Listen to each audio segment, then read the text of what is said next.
안녕하세요. 스위스 제네바에 살고 있는 제이전트라고 합니다.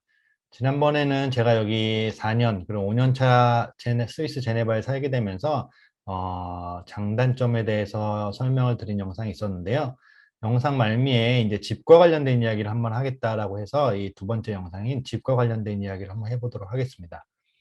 제가 네이버 블로그에 제이전트라는 이름으로 이곳에서 살고 있는 이야기를 계속 블로그를 적고 있어요. 그러다 보니까 블로그로 혹시 제네바에 이사 오게 되는데 집은 어떻게 구하면 될까요? 아니면 학교는 어디를 정하면 될까요? 혹은 집을 알아보는 그런 사이트들이 있나요? 혹은 뭐 부동산 에이전시가 있나요? 부동산 에이전시가 없이 제가 직접 집을 구하러 다녀볼 수 있나요? 혹은 뭐 방의 개수에 따라서 혹은 동네에 따라서 집값의 시세는 어떻게 되나요? 이런 것들을 알아볼 수가 있을까요? 라는 질문을 가장 많이 하세요. 그래갖고 저희 스위스 제네바에서 집을 구하는 방법에 대해서 여러 가지 주요한 인터넷 사이트들이 있으니까 그걸 이따가 한번 같이 설명을 드리면서 참고하실 수 있게 도움을 좀 드리도록 하겠습니다. 그 제네바에 이사를 오게 되면 가장 먼저 이제 직장은 확정된 상태로 오시게 됩니다. 왜냐하면 그 직장의 국제기구라든지 공무나 저희처럼 이제 글로벌 컴퍼니 사기업으로 오시는 경우에는 이미 직장이 정해졌기 때문에 그 다음으로 이제 고려해야 될 것이 만약에 자녀가 있다라고 하면은 자녀의 학교를 정하게 됩니다. 학교도 이제 학교 투어를 다니면서 어떤 학교가 우리 아이들에게 가장 좋을지 혹은 좋다고 해도 티오가 없으면 이제 플랜 B의 학교를 선택을 해야 되기 때문에 직장과 학교가 대충 정해지고 나면은 그 사이 어딘가에 이제 집을 구해야 되는데 아예 직장 근처로 집을 구해서 일하는 사람의 편의를 둘 것인지 아니면 학교 근처에 집을 두어서 자녀와 자녀의 어떤 생활의 편의를 고려하게 될지 아니면 그 중간 어디에 집을 구해서 양쪽 모두 효율을 높게 할 건지 뭐 이런 부분들에서 고민을 하게 되는데요. 제네바에는 소문에 의하면 이제 집을 구하기가 굉장히 어렵다, 집값이 굉장히 비싸다라고 하는 소문들이 있는데 사실 집은 많이 있긴 있어요. 근데 이제 딱 우리에게 맞는 집이 있느냐가 이제 관건인데 마찬가지로 여기가 이제 근무하시는 분들도 많고 국제기구 근무하시는 분들도 많다 보니까 2, 3년 단위로 이렇게 파견 갔다가 다시 본국으로 돌아갔다 오시는 분들이 있어서 사실은 약간 운도 좀 있어야 돼요. 왜냐하면 그런 분들이 이미 좋은 집을 잘 찾아서 살고 계시다가 떠날 때쯤에 만약에 우리 가족이 오게 되면 매물이 많았을 경우도 있고 반면 많은 사람들이 이미 와갖고 제네바에 정착한 지 얼마 안 됐는데 내가 이제 뒤따라오게 되면 좋은 매물이 이제 많이 없어져 갖고 집을 구하기가 굉장히 힘든 상황이 있을 수도 있어서 모든 게 다 잘 되더라도 시기적인 운이 좀 잘 맞아야 더 좋은 집을 구할 수 있게 됩니다. 저는 2016년에 1년 제네바에 살게 되면서 아파트 같은 공동주택에도 한번 살아봤었고 잠시 한국에 돌아갔다가 다시 이제 2018년에 제네바에 두 번째로 왔을 때는 전에는 이제 공동주택에 한번 살아봤기 때문에 이번에는 아이들이 층간소음이라든지 이런 것 없이 자유롭게 좀 뛰어다닐 수 있게 마당이 조그맣게 딸린 주택 형태의 공동 연립주택을 알아보게 돼서 거주하게 됐습니다. 물론 이제 아파트먼트 같은 공동주택이나 저희처럼 단독주택이 여러 가지가 있는 연립주택, 뭐랄까 영어로는 디태치드 하우스 뭐 이렇게 하는데 그 두 개도 살다 보니까 다 일장일단이 있더라고요. 그래갖고 그런 것도 살면서 얻게 된 노하우 같은 혹은 장단점이 있다면은 그것도 한번 비교해서 시간이 남으면 비교해 볼 수 있도록 하겠습니다. 집을 구하는 사이트들을 제가 몇 개를 화면을 같이 보면서 설명을 드릴 수 있도록 하겠습니다. 같이 한번 따라서 집값이 어떻게 되는지를 한번 알아보도록 하고, 물론 여기도 집을 구하는 절차 같은 것도 있어요. 뭐, 정해진 회사가 있다라고 하면은 그 회사의 뭐 대표 에이전시가 있기도 해서 그 에이전시를 통해서 같이 이제 하우스 헌팅을 다니는 방법도 있기도 하고 아니면 그 에이전시가 모든 매물을 다 갖고 있지는 않거든요. 그래갖고 내가 이제 다음에 설명드릴 인터넷 사이트 같은 데에서 집을 찾아서 거기에 딸린 에이전시를 컨택한다거나 아니면 내가 지금 현재 회사 관계된 에이전시한테 그 집을 소개시켜줘서 에이전시가 이제 각각 집주인 에이전시, 그다음에 우리 에이전시가 서로 만나서 합의를 하는 방법들도 있고 아니면은 그 에이전시도 사실 이제 수수료를 주는 방법도 다양해요. 뭐 사실 에이전시가 이제 선금을 착수금을 요구하는 방법도 있기도 하고 보통 이제 집주인한테서 그 수수료를 받긴 해요. 그래갖고 좀 집의 규모라든지 금액에 따라서 좀 수수료 부분이 달라지긴 하는데 에이전시랑 충분히 상의를 해갖고 미리 어떤 방법으로 결제를 하는지를 알아보면 좋은 것 같아요. 어떤 경우에는 집값의 월세 첫 번째 달에 해당하는 렌트비를 수수료를 원하는 에이전시가 있기도 하고 그렇습니다. 그 에이전시를 따라서 이제 여러 가지 집을 보게 되면서 사실은 여기 집이 어떻게 구조가 어떻고 사실 어떤 게 장점인지를 잘 모를 수 있는 상황이 있기 때문에 최대한 많은 집을 보는 게 가장 장점이긴 해요. 근데 또 그만큼 인기 있는 집들은 후보자라고 해야 되나? 여러 후보자들끼리 또 경쟁을 해갖고 왜 내가 세입자로서 가장 적합한지를 프레젠테이션 해야 되는 상황이 있기도 합니다. 뭔가 이제 집주인 앞에서 발표를 하는 건 아니고 어떤 이메일이라든지 내가 다니는 회사, 어쨌든 나의 신용도 아니면 거주 기간 뭐 이런 것도 종합적으로 판단했을 때 집주인이 가장 나에게 적합한 세입자를 고르게 되는 상황들도 있기 때문에 내가 마음에 들었다고 해서 꼭 그 집에 갈 수 있는 상황이 아니기도 합니다. 그리고 집값의 이제 렌트비 같은 경우는 그 지역 어떤 지역이 인기 지역이냐 아니면 조금 시내에서 벗어난 좀 외곽 지역이냐에 따라 렌트비의 차이가 발생하고 당연히 이제 넓이에 따라서도 렌트비의 차이가 발생을 합니다. 그다음에 아주 오래된 집이냐 아니면 좀 그나마 현대식 집이냐 이런 거에 따라서도 가격에 영향을 미치는 경우들도 있습니다. 그리고 보통 여기는 방 개수를 정할 때 뭐 실제로 베드룸 말고도 리빙룸 같은 것도 이제 방의 개수로 정하는 경우들도 있어 갖고 내가 원하는 방의 개수라든지 실제로 에이전시랑 같이 다닐 때도 내가 좀 기준이 좀 있어야 돼요. 내가 이제 아파트를 선호하는지 주택을 선호하는지 방은 몇 개 정도로 선호하는지 화장실은 몇 개 정도를 선호하는지 뭐 종합적으로 내가 어떤 기준이 있어야 에이전시랑 다닐 때도 좀 더 그거에 최적화돼서 여러 집을 볼 수 있지 너무 중구난방으로 보게 되면 사실 에이전시도 시간이 길면 길어질수록 계속 빠른 아무 집이나 이제 계약을 하게 유도를 하기 때문에 내가 어떤 적절한 기준을 갖고 처음에 하루 정도는 좀 돌아다닌 다음에 몇 집의 다양한 형태를 본 다음에 내가 선호하는 집은 이런 거구나라는 아파트라든지 단독주택인지를 정한 다음에 그 안에서 이제 또 다음에 요구사항들을 계속 적용하면서 계속 이렇게 좁혀 나가야 돼요. 그래서 몇 가지 최종 집을 놓고 경쟁해야 되는 집들이 있으면 빨리 이제 경쟁을 해서 하고 어떤 집들은 이제 운 좋게 계약 날짜가 맞으면 뭐 바로 내가 오는 시기와 집에 들어가는 시기가 잘 맞을 수도 있는데 집은 너무 좋은데 입주 시기가 좀 달라갖고 내가 좀 기다려야 되는 내 돈을 들여서 뭐 에어비앤비 같은 데 살면서 기다려야 되는 건지 아니면 차선으로 아주 좋은 내가 마음에 드는 좋은 집은 아니지만 차선으로 골랐던 집이 시기가 맞았다고 하면은 사실은 그런 경제적인 비용의 손실 없이 그냥 플랜 B의 집으로 들어가는 방법들도 있기 때문에 좀 복잡하긴 하지만 제네바 오기로 결정한다고 결정이 되었으면 집부터 알아보시는 게 좀 맞을 것 같기도 합니다. 그렇다고 이제 온라인으로만 계속 알아볼 수는 없고 실제로 집을 방문을 해서 여러 가지를 둘러봐야 돼요. 사실 관리비는 얼마나 나오는지 햇볕은 뭐 잘 드는지 뭐 층간소음에 대해서 아주 이렇게 예민하진 않아요. 이제 자녀들이 좀 쿵쿵 뛰는 거에 대해서는 아주 그렇게 예민하진 않은데 보통 이제 동네 환경이 좀 어떤지, 뭐 단지, 아파트 단지라고 하거나 연립주택의 단지 환경들이 좀 어떤지 이런 것들은 실제 이제 직접 눈으로 와서 봐야 되는 상황들이 있어서 마음속으로는 대강 여러 가지를 정해놓고 내가 원하는 형태의 집들도 인터넷에 찾아본 것들이 있으면 에이전시한테 내가 원하는 형태의 집들이 약간 이런 건데 이런 집들을 네가 갖고 있는 매물이 있는지 혹은 내 매물이 없다고 하면 내가 알아본 집들은 요거 있는데 너가 하우스 투어를 할 때 이런 집들도 나를 데려가 달라고 얘기를 한다든지 하는 방법이 있습니다. 그러면 인터넷으로 찾아볼 수 있는 방법에 대해서 몇 가지 후보 사이트들을 설명을 드릴 수 있도록 하겠습니다. 같이 한번 가볼게요. 네, 가장 유명한 사이트가 이 홈게이트.ch라는 사이트입니다. 홈게이트.ch 보시면 홈게이트.ch/en 하면은 영어 버전으로 나오고 구글의 크롬으로도 하면은 어쨌든 그게 번역이 돼서 나오잖아요.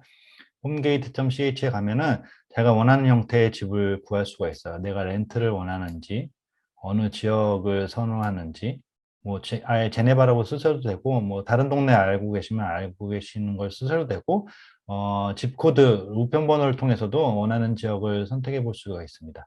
그다음에 뭐 아파트먼트냐 하우스냐, 보통은 아파트먼트나 하우스를 많이 선호하기 때문에 얘네 조건 중에는 아파트와 하우스를 다 보여주세요라는 이런 선택하는 상황들이 있고, 프라이스는 뭐 예산, 갖고 계신 예산이 있다면 예산을 정해갖고 그 필터 값에 넣으셔도 되고 방의 개수 같은 것도 넣으셔도 됩니다.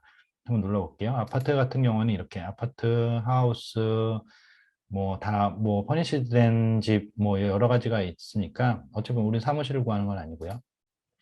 가격대도 나 예산 범위를 스위스 프랑으로 적을 수가 있습니다. 여기다 범위를 적을 수도 있고 방의 개수도 지금 한번 예시로 한번 적어 볼까요? 먼저 제네바라고 한번 써볼게요. 제네바 아예 좀 널찍널찍하게 해볼게요. 제네바. 나 아파트와 하우스를 다 고려하고 있어요. 나 예산은 보통 한 5천 프랑, 5천 프랑 맞나? 4천 프랑 정도가 나의 맥스 예산이에요. 방은 아이들이 있으니까 보통 리빙룸까지도 방을 친다고 했잖아요. 그럼 생각했던 것보다 플러스 1 정도를 더 하시면 돼요. 1이나 2. 그래서 최소한 애들이 있으니까 방은 한 4개 정도 있으면 좋을 것 같고 플러스 1까지 하면 이제 리빙룸이 더 들어가야 되니까 5라고 하셔도 되고 4에서 한 6 정도가 보통 일반 4인 가족이 알아볼 수 있는 그런 필터 값입니다. 이렇게 누르면 이렇게 이제 후보 지역들이 나와요. 보면 이제 3,400, 월 3,400프랑, 이제 넓이, 방의 개수 5.5개, 뭐, 이게 이제 0.5개가 있는 게 리빙룸하고 거실 같은 경우를 약간 뭐 반반씩 치는 경우도 있어서 그렇게 0.5개라고 했으니까 뭐 이런 것들을 누르면 사진을 같이 이렇게 볼 수가 있어요. 그 집의 사진들. 옮겨가면서. 그다음에 여기가 도대체 지역이 어딘지를 알아볼 수도 있습니다. 지도를 좀 축소하면 제네바의 레마노스의 좀 위쪽 부분에 이쪽 부분이구나라는 걸 좀 알 수가 있습니다. 계속 보면은 부연 설명들이 다 있고요. 이렇게 살펴볼 수가 있어. 뭐 발코니가 있다든지 워싱머신 뭐 이런 것들. 그리고 이렇게 연락을 직접 해볼 수도 있어요. 뒤로 한번 가볼까요? 혹은 뭐 다른 집들.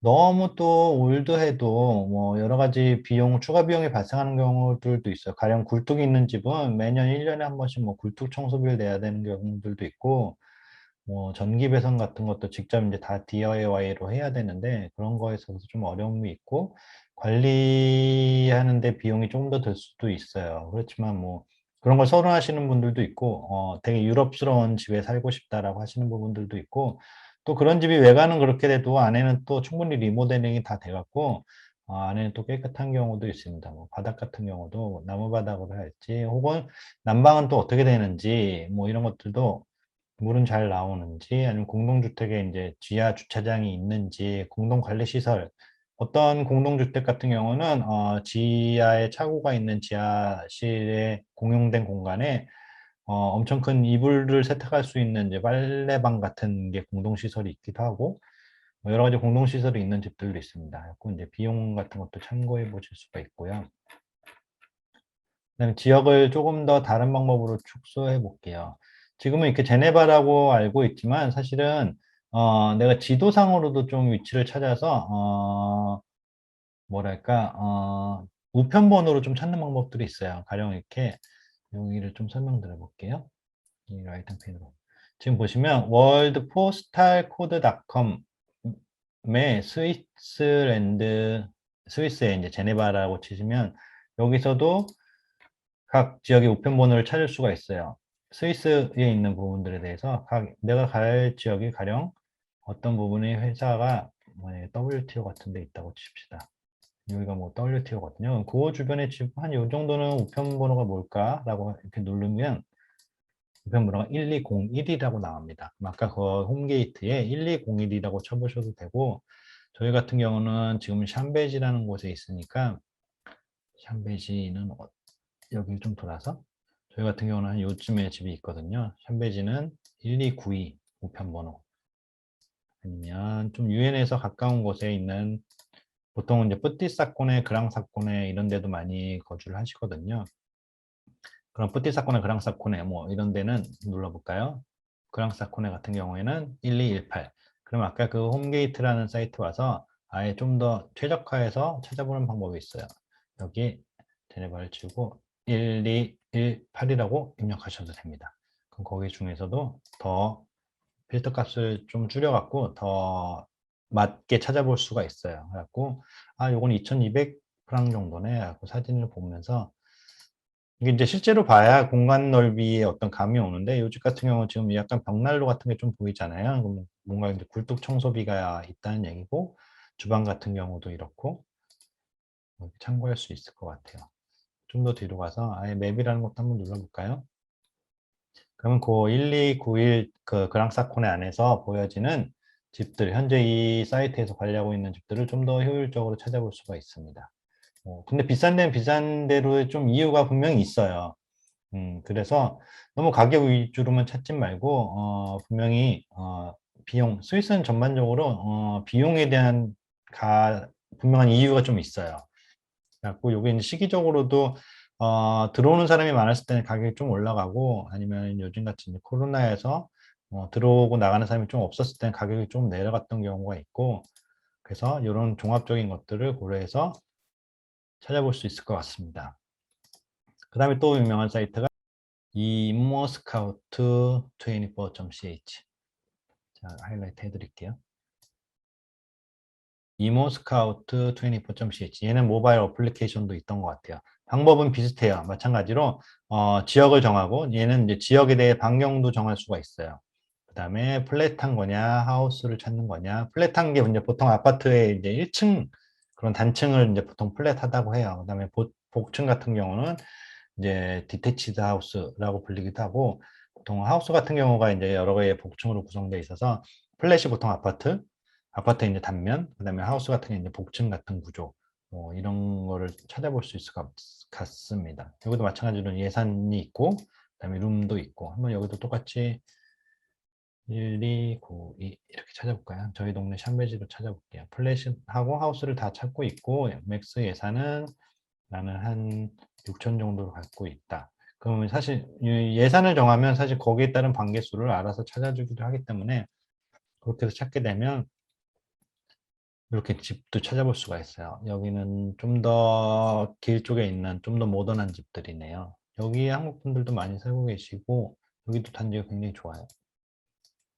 이렇게 살펴볼 수가 있습니다.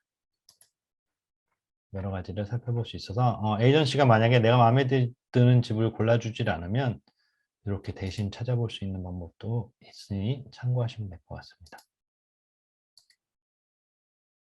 이렇게 조그만 마당이 있는 곳에서 생활을 할 수도 있고 좀 더 찾아볼까요? 요 나머지 세 집은 아까 그 맨 윗집이랑 똑같네요. 아예 이렇게 넓은 집도 있네요. 월세가 12600 거의 뭐 1000만, 1500만 원 정도 하네요. 요즘 엄청 비쌌군요. 제가 맥스 값을 놨는데도 거의 뭐 운동장 같은 집이네요.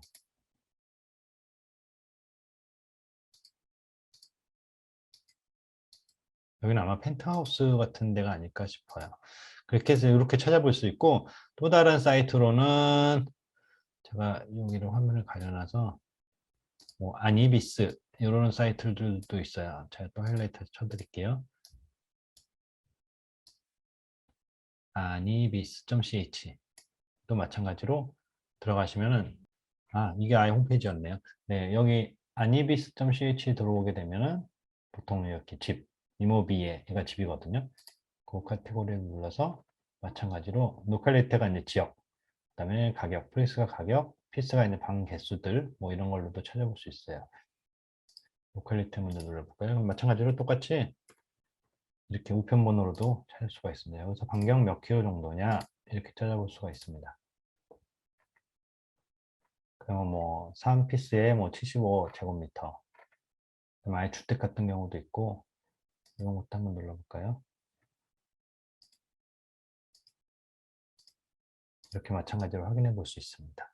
또 하나의 사이트는 글로컬스.com이라는 데도 있어요. 이것도 하이라이트를 좀 해드릴게요. 글로컬스.com. 얘는 근데 회원가입을 해야 되거든요. 여기는 되게 다양한 것들을 다 다루고 있어요. 같이 뭐 그룹을 짜서 뭐 취미생활도 같이 해요. 뭐 랭귀지 익스체인지도 같이 해요. 중고 물품들도 팔고 구인 구직을 한다든지. 아무튼 이 카테고리 중에 클래시파이드에 들어가면 여기 클래시파이드 하이라이트 한번 해드릴게요. 이 클래시파이드에 들어가면은 여기 하우스 앤 리얼 에스테이트 항목에서도 집을 찾아볼 수 있습니다. 얘는 꼭 완전 풀리 렌트하는 집 말고도 이렇게 단기에 하우스를 서로 바꿔서 뭐 해본다든지 며칠만 쓸 수 있는다든지 이렇게 올리는 사람들도 있으니까 이렇게도 찾아볼 수 있고요. 또 하나는 여기 중간에 가려졌는데 네, 하나는 이모비의 스카우트24.com입니다. 이모비의 스카우트24. 제가 글씨를 가렸네요. 이모비의 스카우트24.d. 얘는 뭐 프랑스 말로도 나오기도 하고 독일 말로 나오기도 하고 얘도 마찬가지로 똑같은 필터 값을 줘갖고 집을 찾아볼 수가 있습니다.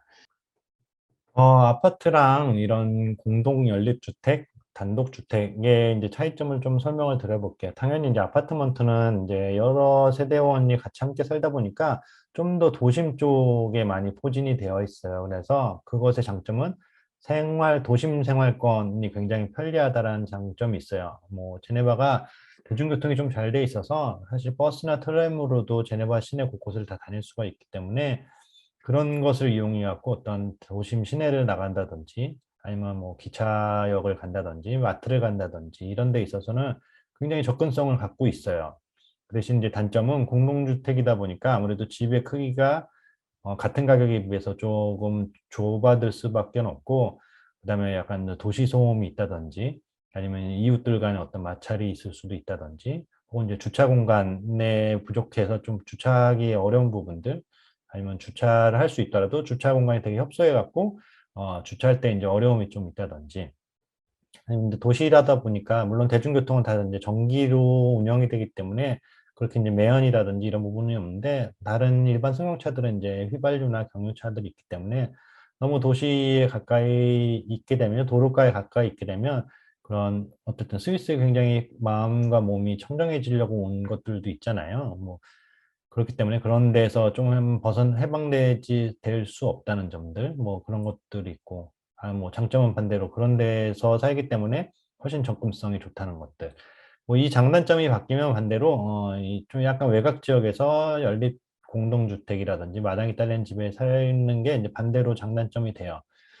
연립주택 같은 이렇게 마당이 딸린 집 정원이 있는 주택에 살게 되면 반대로 이제 벌레 같은 경우들도 많이 있을 수가 있고 그다음에 좀 알러지가 있으신 분들은 여기가 새로운 나무종이 있기 때문에 한국과 다른 새로운 나무종이 있어서 저희 아이들도 그랬지만 어떤 아이들의 경우는 한국에서 없었던 나무 알러지 같은 게 좀 반응을 보이기도 하는 부분들도 있고 반면 장점은 이제 단독으로 되어 있기 때문에 어떤 층간소음, 애들이 뭐 뛰는 거에 대해서는 뭐 사실 전혀 상관없다든지 뭐 그런 부분들이 장점이 있어요. 또 이제 단점은 뭐 시내 나가기가 좀 불편해서 차를 사용해서 다니는 경우들도 많고 반대로 버스가 아무래도 외곽이다 보니까 버스 편이 많지 않아서 접근성을 갖추기가 좀 어렵다 이런 부분들도 있고 또 학교 근처에 사시는 분들은 또 그것대로 나름대로 장단점이 다 있어서 저는 글쎄요 모르겠어요. 아파트먼트와 단독주택에 굳이 두 개를 놓고 치자면 저는 단독주택이 훨씬 더 생활하기가 좋았던 것 같습니다. 왜냐하면 제네바가 뭐 그 큰 도시는 아니라서 대부분 차로 뭐 10분, 15분이면 대부분 다 다닐 수 있는 곳이기 때문에 이렇게 뭔가 외곽이라고 해서 어디 멀리 떨어진 곳은 아니고 제네바 시내에서만 한 블럭 떨어진다고 해도 사실은 그렇게 먼 거리는 아니라서 직장을 다니시는 분이 차를 안 가지고 대중교통을 다니시는 사람이라면 조금 불편할 수는 있겠지만 그것조차도 시간 맞춰서 어떤 자기 규칙대로 살게 된다면 그것도 사실은 불편한 일이 발생하지 않을 수가 있습니다. 그래서 자기 어떤 사정과 어떤 학교, 집, 그다음에 거주 공간의 거리를 잘 고려한 부분들, 그다음에 내가 마음에 드는 집들, 우리 가족이 살기 편안한 집들, 나의 라이프 패턴을 잘 반영해서 내가 도심에 살아야 하는 것이 훨씬 더 편리하다고 생각할지, 아니면 좀 외곽에서 여유롭게 좀 사는 걸 선호한다든지, 그런 것들을 잘 추려갖고 적당한 시기가 잘 맞으면 좋은 집을 구할 수 있게 됩니다. 네, 그러면 이번 하우스 편은 여기서 정리를 하기로 하고요. 다음 주제가 또 있다면 다시 또 영상을 만들어서 여러분께 다시 찾아오도록 하겠습니다. 안녕.